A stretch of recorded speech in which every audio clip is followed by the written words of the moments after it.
Chers amis, bonjour. Comme vous le savez tous, en cette deuxième phase du déconfinement qui vient de débuter, on a levé la limite des 100 km. La France est passée en zone verte, à l'exception de la zone orange de l'Île-de-France notamment, et la grande majorité des musées et autres sites touristiques viennent donc de réouvrir. Et il semblerait que dans la logique des choses, au-delà du 22 juin, c'est-à-dire dans la troisième phase du déconfinement, on ait encore plus de liberté. Donc, on a envie, je pense, et c'est bien naturel, eh bien, de reprendre les projets, de reprendre les voyages, et il le faut.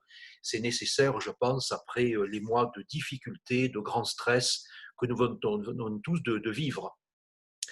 Donc, en collaboration avec l'agence Expérience du Monde, je vous propose de me suivre du 1er au 6 septembre prochain dans le Val-de-Loire pour un magnifique périple sur les fameux châteaux de la Loire et autres merveilles, bien sûr, de cette région, qui nous permettra donc d'aller sur les pas de nos rois de France à la fin du Moyen Âge et surtout à la Renaissance, et de voir comment et pourquoi la Renaissance italienne a fait son entrée dans ce domaine royal qui était si prisé à l'époque de nos rois de France.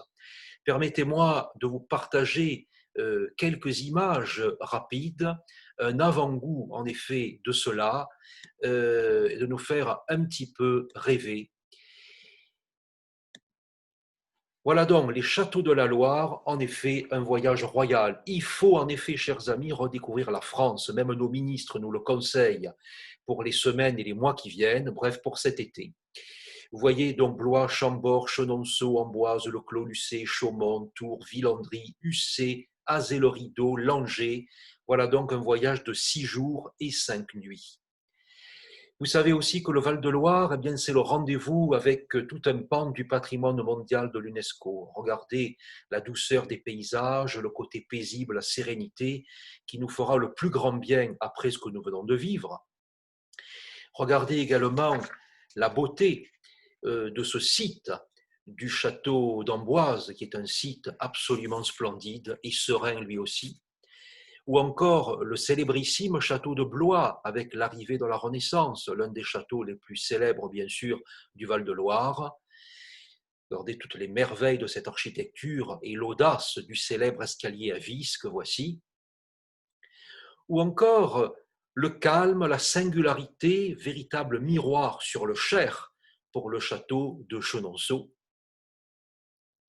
la poésie du château de Chaumont, le grandiose château d'Ussé, complètement inattendu dans cette région, notre pittoresque château d'Azay-le-Rideau, le charme là aussi du château de Langeais et de ses jardins,